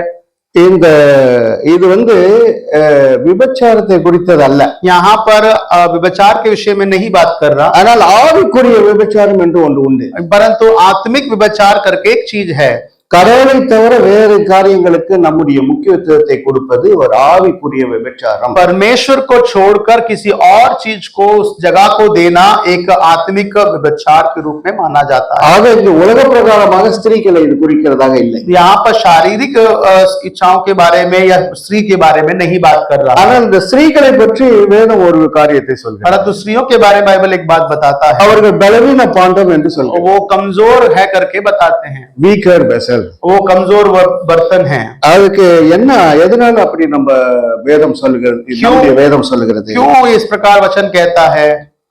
அவர்கள் ஏவாள், குறிப்பாக ஏவாள், சர்ப்பமானது ஏவாளை வெகு சுலபமாக வஞ்சித்தது. वहां लिखा है, हम पढ़ते हैं कि हवा को सर्प ने बड़ी आसानी से, चतुराई से उसे क्या कर दिया? धोखा दे दिया। இப்படி சுலபமாக வஞ்சிக்கப்படுகிறவர்கள் ஸ்திரீகளே, बड़ी आसानी से वंचित हो जाते हैं महिलाएं। எனக்கு இப்போ பயமா இருக்கு. अब मुझे थोड़ा डर है। லேடிஸ்லாம் சேர்த்து என்ன பார்த்து இங்கிலீஷ்ல ஏதாவது பேசுவீங்களா? ना, मुझे डर है कि महिलाएं सब मिलकर को मुझे कुछ अंग्रेजी में ना कह दें। அடாபடா இங்கிலீஷ்ல பேசி अब मैं एकदम से इंग्लिश में आपने बात कर लिया, நானும் பிரதர் துண்டக்கான துணியை अब मैं हम भागने लगेंगे यहाँ से। இந்த மாதிரி சம்பவம் நடக்குமோன்னு இருக்கு. ऐसा कुछ ना हो। நிறைய இது ஸ்திரீகளை குறைவாக வேதம் சொல்லவில்லை. बाइबल ये महिलाओं को, स्त्रियों को कमजोर, कमी के रूप में नहीं बता रहा है, நடந்ததை சொல்கிறேன். जो जो हुआ है उसके बारे में बात कर रहे हैं। பல ஆயிரக்கணக்கான வருஷத்துக்கு முன்னாடி ஏதேன் தோட்டத்துல சாத்தான் ஏவாளை வஞ்சித்தான். हजारों साल पहले आदम वाटिका में शैतान ने स्त्री को, हवा को क्या किया है? இப்ப ஸ்திரீகள் எப்படி வஞ்சிக்கப்படுகிறார்கள்? आज के महिलाएं कैसे वंचित हो जाती हैं? அட்வர்டைஸ்மெண்ட் மூலமாக வஞ்சிக்கப்படுகிறார்கள். या प्रचार के द्वारा जो है इस तरीके से हो जाते हैं। தீபாவளிக்கு பட்டுப்புடவை வாங்க போறாங்க ஸ்திரீ, दिवाली के लिए जो एकदम साड़ियां लेने चले जाते हैं। 3 பட்டுப்புடவை, ஏன்னா தீபாவளி ஒண்ணுதான், ஆனா 3 பட்டுப்புடவை வாங்கினா ஒரு வேட்டி ஃப்ரீ, और 3 अगर रेशम की साड़ी लेंगे 1 2 फ्री मिलता है। ஒரு தீபாவளிக்கு எதுக்கு 3 பட்டுப்புடவை? एक दिवाली के लिए क्यों 3 साड़ी? அதெல்லாம் ஒண்ணும் இல்லைங்க, அவன் அட்வர்டைஸ்மெண்ட்ல கரெக்டா போட்டுருக்கான். वो सब ठीक है, वो पर जो प्रचार जिसने किया है वो अच्छा किया है। இதெல்லாம் பொம்பளைக்கு மேட்டர். எதுக்கு? ये सब तो महिलाओं का हिसाब है, आप क्यों ये सब सवाल करते हो? 3 பட்டுப்புடவை வாங்கினா உங்களுக்கு ஒரு வேட்டி ஃப்ரீயா கொடுக்கலாம். 3 साड़ी लेंगे तो 1 2 आपको फ्री मिल रहा है कि नहीं? இதுல உங்களுக்கு என்ன ப்ராப்ளம்? आपको क्या समस्या बताओ? இவர் பாக்குறாரு, इंसान परिवार आदमी देखता है, क्या करे? ஆதி வரைக்கும் ஹார்ட் அட்டாக் வந்து आधे रास्ते में उसके हार्ट अटैक हो जाता है। ஏமா 3 எதுக்குமா? தீபாவளி ஒண்ணு தானே, ஒரு நாள் தானே. दिवाली तो एक ही दिन है ना, 3 किस लिए है? அது சரிதாங்க, ஆனா அட்வர்டைஸ்மெண்ட் சொல்லுகிறது. परंतु एडवर्टाइजमेंट इस प्रकार बताता है, प्रचार इस प्रकार हो रहा है, விளம்பரம் சொல்லுகிறது. परंतु इस प्रकार प्रचार बता रहा है, விளம்பரம் சொல்லுகிறது. प्रचार इस प्रकार बताया गया है। அதை கடவுள் வாக்காக நினைக்கிற ஸ்திரீகள் இருக்கிறார்கள். इसको जो है कि ये ईश्वर का अगला शब्द करके मान लेते हैं। இப்படி விளம்பரத்தை நம்பி தான் இந்த மார்க்கெட்டிங்னே ஒரு ப்ரொஃபஷனே வந்திருக்கு. एडवर्टाइजमेंट को भरोसा भरोसा करने के चलते मार्केटिंग करके एक नया एक धंधा ही शुरू हो गया है। எல்லாமே மிகைப்படுத்தி பேசுவதுதான் அந்த மார்க்கெட்டிங். और सब चीजों को ऊंचा करके बात करना, बेहतर करके बात करना ही उसका काम है। ஒன்னு வாங்கினா 2 ஃப்ரீ, एक लोगे तो दो दूसरा मुफ्त में मिलेगा, 2 வாங்கினா 4 ஃப்ரீ, 2 लेंगे तो 2 और मिलेगा, 4 வாங்கினா 8 ஃப்ரீ. 4 लेंगे तो 8 आपको मिलेगा। எப்ப எனக்கு ஃப்ரீயே எது வேணா நான் காசு கொடுத்து வாங்கிக்கிறேன்னு சொல்றவங்க ஆம்பளைங்க. वो कहता है कि भैया मुझे कुछ भी मुफ्त में नहीं चाहिए, तू पैसा ले और मुझे सामान दे, वो आदमी है। உங்களுக்கு 10,000 ரூபாய்க்கு நீங்க வாங்குனீங்கன்னா டோட்டல் ஒரு பை ஃப்ரீயா கொடுக்குறோம். 10,000 रुपए का अगर सामान लेते हैं तो आपको एक थैला जो है मुफ्त में देंगे। லேடிஸ் விடுவாங்களா அந்த பைய? क्या वो आपको लगता है महिलाएं छोड़ेंगे? அந்த பையை எப்படியாவது அடைந்து விட வேண்டும். वो थैले को पक्का पाना है। 10,000 ரூபாய் வாங்கினா பை கொடுக்குறாங்க. 10,000 का लेने से थैला दे रहा है, आपको क्या दिक्कत है? 10,000 ரூபாய்க்கு 5 கல் 6 கல் 8 கல் வச்சிருக்கிற கம்மல். हाँ, 10,000 के लिए 5 6 6 7 इस तरह के की जो जोड़ों को लेते हैं पहनने के लिए, அவன் 2 கம்மலையும் உள்ள போட்டு ஒரு சின்ன பை கொடுக்குறான். वो दोनों को डाल के एक छोटा सा थैला पकड़ाएगा आपको। கணவன் பாக்குறாரு, ஏமா இந்த பைக்கா 10,000 செலவு பண்ணி. पति देख रहे ये इसके लिए तूने 10,000 खर्च करवा दिया मेरे। ஏவாள் வஞ்சிக்கப்படுறது எப்படின்னு தெரியல. आप समझ में आ गया कि हवा कैसे वंचित हो गई। இப்ப இந்த வசனம் என்ன சொல்லுதுன்னா, वचन क्या कहता है? ஸ்திரீகளை போல இவர்கள் வஞ்சிக்கப்படலன்னு சொல்லுது. तो कहते हैं कि महिलाओं की तरह ये वंचित नहीं हुए हैं। இப்போ நான் எனக்கு 2 கால் இருக்கு. मेरे पास 2 पैर हैं। ஷூ எத்தனை ஷூ எனக்கு வேணும்? कितना जूते चाहिए मुझे? 2 ஷூ தான் எனக்கு வேணும். 2 पैर की एक जोड़ी चाहिए मुझे। எங்கேயாவது ஆம்பளைக்கு போய் 4 ஷூ வாங்கின்னு வரத कहीं பாத்துருக்கீங்க? देखा आपने 4 जोड़ी लेकर आए हो? காலுக்கு 2 கைக்கு 2 வாங்கிட்டு வரத பாத்துருக்கீங்களா? हाथ के लिए 2 पैर के लिए 2 कभी देखा आपने? நம்ம ஏமாறது கிடையாது. हम धोखे नहीं खाते, देखो धोखा नहीं खाते हम। ஆமா, அதே மாதிரி வாட்ச் லெஃப்ட் ஹேண்டுக்கு ஒரு வாட்ச் ரைட் ஹேண்டுக்கு வாட்ச் கட்டுற ஆம்பளை பாத்துருக்கீங்களா? दाएं बाएं दोनों के लिए आपने कभी किसी को घड़ी पहनते हुए देखा? ஒரு கையில தான் போட்டுருக்கு. एक ही हाथ में हमने இவர் पहना। கூட ஒரு கையில தான் போட்டு. मैंने भी एक ही हाथ में पहना। 2 வாட்ச் வாங்கினா 3 வாட்ச் ஃப்ரீனா உடனே 2 கையில இப்படி வாங்கிக்கிறா. 2 लेंगे तो तीसरा मुफ्त में मिलेगा। कभी ऐसा कभी हम खरीदते नहीं खरीदते, நாங்க ஏமாற மாட்டோம். हम धोखे नहीं खाते हैं। ஆகவேதான் நீங்க சொல்லுது, கரைப்படாதவர்கள் என்றால் என்ன அர்த்தம்? உலகத்தால் ஏமாற்றப்படாமல் இருக்கிறவர்கள் தான் இவர்கள். तो यहाँ पर जो अशुद्ध नहीं हुए करके जो बात बताता है, संसार से धोखा नहीं खाया, ये उनको बता रहा है। அடுத்து ஒரு ஸ்திரியை பத்தி நான் பேசிதான் ஆகணும். एक और स्त्री के बारे में मुझे बात करना ही पड़ेगा। உங்களுக்கு கோவம் வந்தாலும் பரவாயில்ல, कोई बात नहीं, आपको गुस्सा है कोई बात नहीं, திருப்பி கூப்பிட்டாலும் கூப்பிடனாலும் பரவாயில்ல. दोबारा ना बुलाए तो भी चलेगा। பாஸ்டர் ரொம்ப நல்லவர், என்ன கூப்பிடுவார். पासवान बहुत अच्छे, वो जरूर मुझे बुलाएंगे। அந்த ஸ்திரீ யாருன்னா மிஸ்ஸஸ் லோத். तो वो महिला कौन है? मिसेस लोथ, लूत की पत्नी।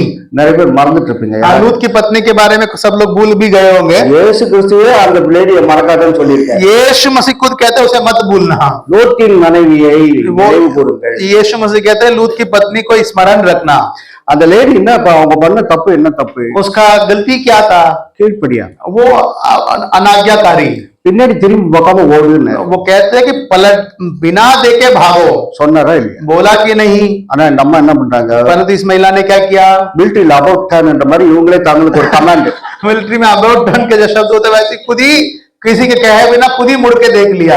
அது ஆண்டவர் என்ன சொல்றது? கமாண்ட். यीशु मसीह क्या कहते हैं? நானே எனக்கு அபவுட் டர்ன் சொல்றேன். बिल्कुल प्रभु क्या कहना है मैं खुद ही देखता हूँ। அபவுட் டர்ன் அப்படின்னு திரும்பினாங்க. अबाउट टर्न करके पीछे देखा, அதுக்கப்புறம் திரும்பவே முடியல. फिर कभी वो पलट के देख ही नहीं पाए। இதுதான் ஸ்திரீகள். ये एक महिला है। கடவுள் ஒரு காரியத்தை பின்பற்றுகிறார்கள் இவர்களே. यहाँ लिखा है कि जो मेमना जहां जहां जाता उसके पीछे करने वाले लोग हैं। அல்லேலூயா. हालेलुया। நான் எங்க இருக்கிறேனோ என் சீடனும் அங்க இருப்பார். यीशु कहते हैं जहां मैं हूं वहां मेरा चेला भी होगा। நான் வாட்ச் பார்த்துட்டு தான் பேசுறேன். இன்னும் 10 நிமிஷம் இருக்கு. 10 मिनट है, मैं घड़ी देख रहा हूं, चिंता मत करिए। ஃபுல் கோட்டா முடிச்சிட்டு தான் போறேன். मैं अपना कोटा पूरा करके ही जाऊंगा। இப்ப கடைசி பாயிண்ட்க்கு போயிடும். आखिरी बात को हम चले जाएंगे। இப்ப இந்த இயேசுவை பற்றிய பக்தி என்பதுதான் ரொம்ப அவர் எங்க இருக்கிறாரோ நான் அங்க இருப்பேன் என்பதுதான் அந்த பக்தி. और यीशु मसीह जहां है वहां हम भी रहना ही, हमें रहना ही सही भक्ति है। இயேசுவை பற்றிய பிரத்யேக பக்தி, यीशु मसीह के प्रति सही समर्पण भी। அது என்ன பக்தி? वो क्या है? எனக்காக தன் ஜீவனையே கொடுத்தார். ये मेरे लिए अपना खुद का जीवन त्याग दिया, அவருக்காக நான் என்ன मैं செய்வேன்? उसके लिए मैं क्या करूं? என் ரட்சிப்பின் பாத்திரத்தை எடுத்து मैं अपने उद्धार का कटोरा उठाऊंगा, அவரை ஆராதிப்பேன், उसकी आराधना करूंगा, பரிசுத்த வாழ்க்கை வாழ்வேன் उसके लिए पवित्र जीवन जीऊंगा। என்று சொல்லுவதுதான் அந்த பிரத்யேகமான பக்தி. ये बताना, ये समझ रखना ही एक सही भक्ति है। அடுத்து இந்த அபிஷேகம் வந்து ஒரு சாதாரண காரியம் அல்ல. ये जो अभिषेक जो है छोटा सा कार्य नहीं है, அது ஒரு யூனிவர்சிட்டி மாதிரி. वो एक विद्यालय की तरह है। அது நமக்கு சகல காரியங்களை குறித்து போதிக்கக்கூடிய ஒரு அபிஷேகம். वो हर बात को लेकर हमको सिखाता है। 1 யோவான் 2ஆம் அதிகாரம் 20ஆம் வசனத்தை வாசி. पहले यूहन्ना 2 अध्याय का 20वां वचन।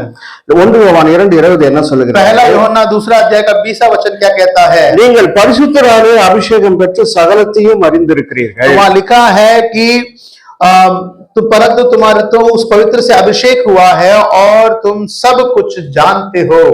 ஒருத்தருக்கு ஒரு கனவு வந்துருச்சு. एक व्यक्ति को एक सपना आया, அந்த கனவு வந்ததுல இருந்து ரொம்ப व्यसनமாயிட்டார். उस सपने के द्वारा वो बहुत चिंतित हो गया। அப்புறம் என்கிட்ட வந்தார். वो मेरे इनके पास भैया के पास आए, உங்ககிட்ட தனியா பேசணும். तो उन्होंने बोला कि मुझे आपसे बात करनी है। சரி சொல்லுங்க, தனியா தானே இருக்கும். मैंने मैं अकेला ही हूँ भाई, बात कर।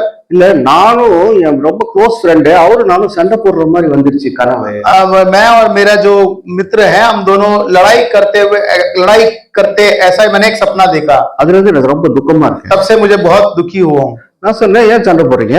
போடாதீங்க. मैंने कहा क्यों लड़ रहे, मत लड़ो, அன்பா இருக்கு, प्रेम से रहो। கனவு தானே இது. मैंने कहा ये सपना ही तो है। இல்ல இல்ல இந்த கனவு மூலமா கூட கர்த்தர் பேசுவாராம்.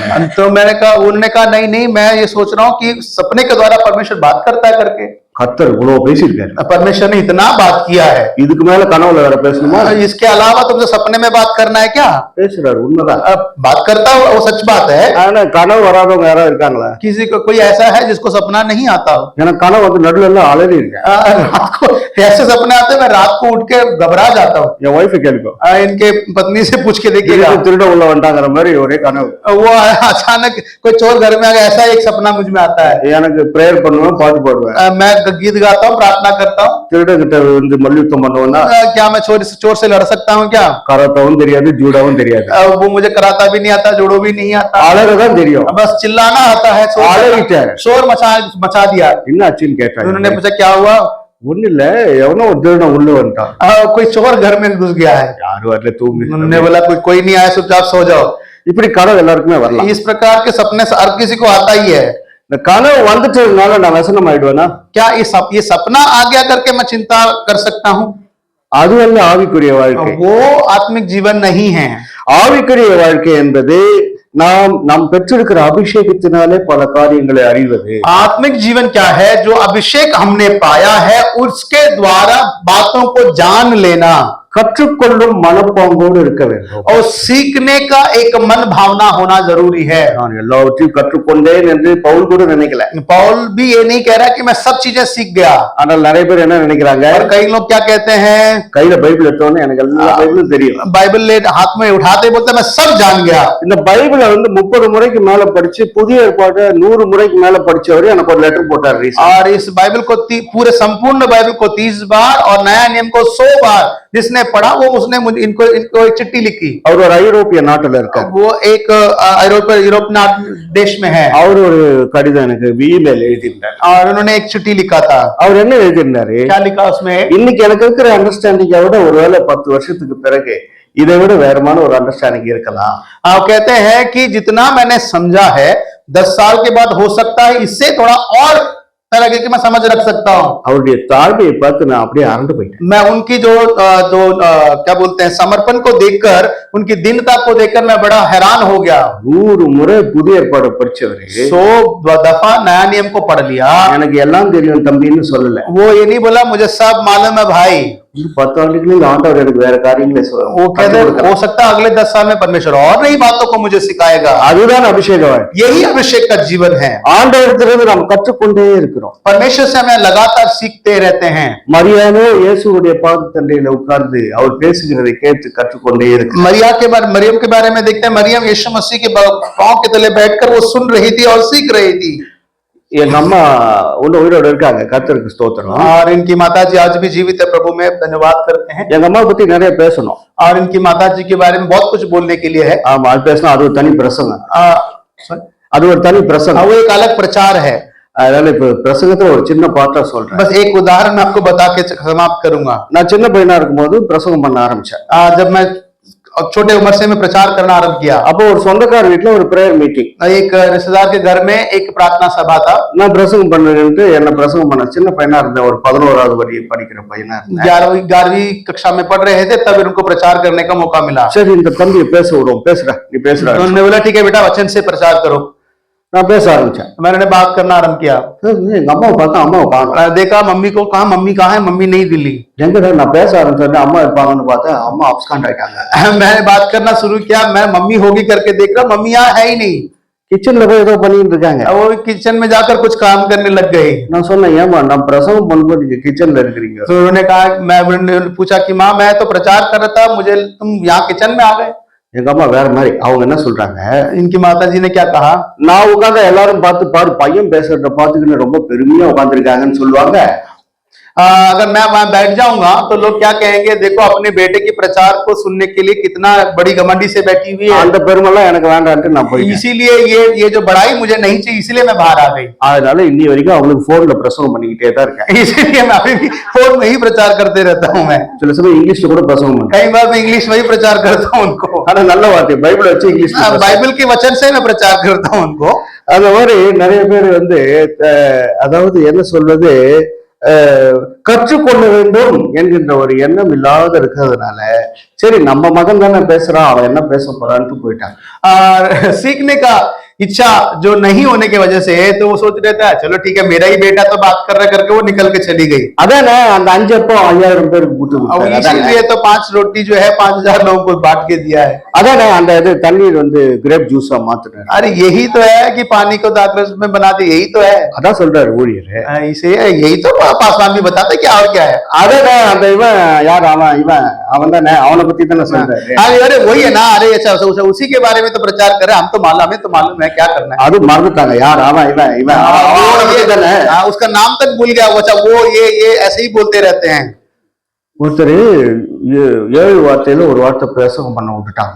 एक बार 7 वचन में से एक वचन को प्रचार करने दे दिया। அவர் ஆரம்பத்திலேயே கர்த்தர் சிலுவைநாதர் சொன்ன 10 வார்த்தைகளில் அப்படின்னு ஆரம்பிச்சார்। और शुरुआत में यीशु मसीह के 10 वाक्य में से एक करके उन्होंने बहुत प्रचार किया। 7 வார்த்தையில விட்டா 10 3 சேர்த்து சொல்றாரு। तो सबने सोचा कि ये तो 7 है पर ये तो 3 एक्स्ट्रा बता रहा है, क्या बात है। முன்னாடி உட்கார்ந்து இந்த போதகர் என்ன பண்ணாரு, இந்த கெஸ்ட் பிரீச்சர் 10 இல்ல 7 அப்படி।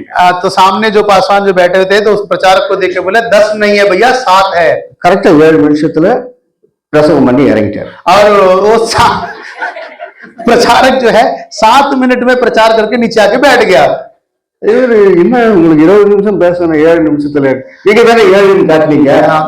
उन्होंने बोला 20 मिनट आपको बोला, आप 7 मिनट में आके बैठ गए। तो बोला नहीं, आप ही ने तो बोला 7 मिनट करना है करके मैं 7 में आके खत्म कर दिया। இல்ல நீ 10 வார்த்தைகள்னு சொன்ன சிலுவையில அது 7ன்னு உனக்கு ஞாபகப்படுத்துறேன்னு। तो उन्होंने कहा नहीं आप 10 वाक्य बोल रहे थे, मैंने कहा नहीं 7 वाक्य यीशु ने बताया करके मैंने बोला। இப்படி நிறைய பேர் பைபிள்ல இருந்து பல விஷயங்களை கற்றுக்கொள்வதற்கு எந்த ஒரு வாஞ்சியும் இல்லாமல் இருக்கிறார்। इस तरह के जो वचन को सीखने के लिए इच्छुक नहीं है उनके जीवन में। அவங்களுக்கு வேண்டியதெல்லாம் 1 2 3 4 5 इनका चीजें 1 2 3 4 5। 1 வைஃப், एक पत्नी, ஒரு வைஃப் வேணும் கண்டிப்பா। एक पत्नी बहुत जरूरी है। சரி கடவுள் கூட அது நோன்னு சொல்ல மாட்டார், परमेश्वर भी मना नहीं करेगा। 1 வைஃப் ஓகே। एक पत्नी को होना चाहिए। அப்புறம் 2 चिल्ड्रन, 2 बच्चे होने चाहिए। அப்புறம் 3 बेडरूम हाउस, 3 कमरे का घर होना चाहिए। அப்புறம் 4 व्हीलर, और फिर उसके बाद 4 पहिया की गाड़ी होनी அப்புறம் चाहिए। 5 फिगर सैलरी, फिर उसके बाद जो है 5 अंकों का तनख्वाह। 6 கூட சேர்த்துக்கலாமா? और 6 भी जोड़ सकते हैं। இந்த 6 कंट्रीஸ்க்கு ஹாலிடே போறதுக்கு और 6 जो राज्यों में घूमने का वीजा चाहिए। இப்படிதான் 1 2 3 4 5 6ல 6 அடிச்சிட்டு இருக்காங்க। और 1 2 3 4 5 6 की जिंदगी उनको चाहिए। இப்படிப்பட்ட கிறிஸ்தவர்கள் வந்து பைபிள்ல இருந்து ஒண்ணும் கத்துக்க மாட்டாங்க। ऐसा मसीह कभी जिंदगी में बाइबल से कुछ नहीं सीखेगा। இப்ப கூட நான் அடுத்த வாரம் வந்து நான் என்ன பேசணும்னு கேட்டேன்னா இந்த ஜோக் தான் ஞாபகம் வச்சிருக்கேன்। अगले हफ्ते आके मैं पूछूंगा क्या प्रचार किया, तो यही जोक आप मुझे बताएंगे। ஒருத்தர் அப்படிதான் ஒரு பிரசங்கத்துல ஏதோ ஒரு எலக்ட்ரிக் ட்ரெயின் ஸ்டேஷன் சென்னையில அவர் வீட்டுக்கு போயிருந்தேன். और चेन्नई में मैं एक इलेक्ट्रिक स्टेशन के पास में वहां गया था, प्रचार उनको घर मिलने गया था। அவர் வீட்டுக்கு போயிருந்தா அவர் வயலின்லாம் வாசிப்பாரு. அதை வச்சு நான் சொல்லிட்டேன் ஏதோ ஒரு மெசேஜ். वो अच्छा वायलिन वगैरह बजाते हैं, तो उनसे मैं बात कर रहा था। மெசேஜ் முடிச்ச உடனே ஒரு பெரியவர் வந்து சொல்றாரு, அந்த ஸ்டேஷன்ல ஒரு ஸ்டேஷன் மாஸ்டர் வீட்டுக்கு போகணும்னு சொன்னீங்களே, அது எந்த ஸ்டேஷன்? प्रचार करने के बाद वो आके पूछ रहे थे, अच्छा वो स्टेशन कहीं जा रहे थे चेन्नई में, वो कौन सा स्टेशन में आप उतरे थे करके पूछ रहे हैं। இப்போ எனக்கு டவுட் ஆயிடுச்சு, அது அத்திப்பட்டா பட்டரவாக்கமா? तो ये खुद ही डाउट में पड़ गया, वो अत्तीपट में उतरना था या कोई और उतरना था मुझे। நான் அந்த சர்ச்சுக்கு போய் பிரசங்கம் பண்ணது இந்த அத்திப்பட்டு பத்தி பேசுறதுக்கு இல்ல, பட்டரவாக்கத்தை பத்தி பேசுறதுக்கு இல்ல. वहां जो चर्च में जिस जगह में गया था, वो किसी गांव या शहर के बारे में प्रचार करने नहीं गया था। ஏதோ ஒரு எக்ஸாம்பிளுக்கு சொன்னேன், இந்த மாதிரி அவரோட ஸ்டேஷன் மாஸ்டர் வீட்டுக்கு போயிருந்தேன்னு சொன்னேன். मैं ऐसे ही एक उदाहरण के लिए मैं बता रहा था कि इस जगह उतर के जाना है करके। இதை எதை கற்றுக்கொள்ள வேண்டும் என்பதை விட்டு பல காரியங்களை பற்றி பேசுகிறார். और किसको सीखना है, क्या सीखना है करके उसको छोड़कर बाकी चीजों पर हम ध्यान देते हैं। அபிஷேக வாழ்க்கை என்பது கற்றுக்கொள்ளும் வாழ்க்கை. अभिषेक का जीवन जो है सीखने का जीवन है। ஒட்டு மொத்தமா என்ன சொல்றாருன்னு கேக்குறீங்க. अभी आप पूछ रहे हैं पास्टर साहब, अभी आप सब कुछ मिलाकर मिला जुलाकर क्या बताना चाहते हो आप? ஒட்டு மொத்தமா 4 விஷயம் தான் சொல்ல. मैं कुल मिलाकर 4 बातों को बताना चाह रहा हूँ। சொல்லிட்டேன், मैं बता दिया, फिर भी बता रहा हूँ। முழுமையான பிரதிஷ்டை என்றால் என்ன? संपूर्ण अर्पण मतलब क्या है? சரீரம் முதல் கொண்டு ஒப்பு கொடுத்தல். अपना शरीर के साथ सब चीजों को समर्पित करना। அடுத்து உலகத்திலிருந்து பிரிந்து வாழ்தல். दूसरा है संसार से अलग होकर जीवन जीना। வஞ்சிக்கப்படாமல் வாழ்தல். एक धोखा ना खाए हुए एक जीवन। மூன்றாவது கிறிஸ்துவின் மீதான பிரத்யேக பக்தி. तीसरी बात जो है कि मसीह के ऊपर संपूर्ण एक भक्ति। நான்காவது புனித அபிஷேகத்தின் மூலம் அனைத்தையும் கற்றுக்கொள்ளுதல். और चौथी बात जो है पवित्र अभिषेक के द्वारा, पवित्र आत्मा के द्वारा सब बातों को सीखे जाना। இதை முதலே சொல்லிட்டு இருந்தா உங்களுக்கு இவ்வளவு டைம் வேஸ்ட் இல்லை. आप सोच रहे होंगे अगर पहले ही बता देते आपका समय बच जाता। நீங்க பாட்டுக்கு ஒரு 2 டீ சாப்பிட்டு போயிட்டே இருக்கு. आप अपना चाय पी के निकल जाते आप। பரவாயில்ல. இப்ப மோசெல்லாம் வந்து அங்க மலை மேல போயிட்டு ஆளே காணாம போயிட்டான்னு நினைச்சுக்கிட்டாங்க.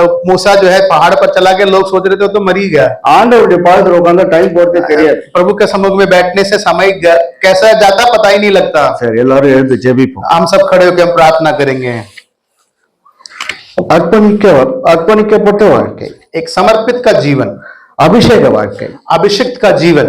நம்ம ஒப்பு கொடுப்போம். अपने आप को समर्पित करें, நம்முடைய குடும்பங்களை ஒப்பு கொடுப்போம். अपने परिवार को समर्पित करें, நம்முடைய வாழ்க்கை முழுவதையும் ஒப்பு கொடுப்போம். अपने जीवन को समर्पित करें, பிள்ளைகளை ஆண்டவருக்கு என்று பிரதிஷ்டை செய்வோம். बच्चों को प्रभु के लिए समर्पित करें। கர்த்தர் இன்றைக்கு உங்கள் ஜெபத்தை கேட்டு உங்களுடைய ஜெபத்தின்படி உங்களை ஆசீர்வதிப்பார். परमेश्वर आज भी आपकी प्रार्थना को सुनकर आपकी प्रार्थना के अनुसार आपको आशीष भी करें। அதிலே தலையாய ஆசீர்வாதம் பக்தி வாழ்க்கை. उन सब में प्रथम है, श्रेष्ठ है, वो है भक्ति का அந்த जीवन का आशीष। பரிசுத்த வாழ்க்கையை கொடுத்து ஆசீர்வதிப்பார். उस पवित्र आज जीवन को देखकर प्रभु आपको आशीष करने पाए। எங்களை நேசிக்கிற பரலோக பிதா, हमारे स्वर्गीय पिता परमेश्वर, இந்த அருமையான தியான நேரத்துக்காக ஸ்தோத்திரம். इस अच्छे वचन के समय के लिए धन्यवाद करते हैं। உங்களுடைய வார்த்தையால் எங்களை போஷித்ததற்காக ஸ்தோத்திரம். आप अपने वचन से हमें तृप्त करने के लिए धन्यवाद। ஆண்டவரே, நாங்கள் முழுமையாக எங்களை ஒப்புக் கொடுக்கிறோம். हमें संपूर्ण रीति से समर्पित करते இந்த हैं। உலகத்திலிருந்து பிரிக்கப்பட்ட பிரிந்து வாழும் வாழ்க்கையை எங்களுக்கு हमें கற்றுத்தார். संसार से अलग होकर जीने का जीवन हमें दीजिए। எங்களுக்காக சிலுவையில் அறையப்பட்ட இயேசுவாகிய உம்முடைய மகனை பற்றியே நாங்கள் எப்போதும் சிந்திக்கவும், हमारे लिए मारा गया उस यीशु के विषय में हमेशा हम सोचें, அவரை பற்றியதான பிரத்யேக பக்தியுடையவர்களாய் வாழவும், उसके नाम के बारे में सोचकर ऐसी भक्ति का जीवन हमें हो। நீர் தருகின்ற அபிஷேகத்தினாலே உங்களுடைய வேதத்திலிருந்து பல காரியங்களை கற்றுக்கொள்ளவும், आपके दिए जाने वाले उस अभिषेक के द्वारा आपके वचन से हम कई बातों को सीख सकें। எங்களுக்கு உதவி செய்யும். हमें मदद करें। இயேசுவின் நாமத்தினாலே ஜெபிக்கிறோம் பிதாவே. यीशु मसीह के नाम से मांगते हैं पिता। ஆமென். Thank you for listening. May God bless you and guide you through His Holy Spirit.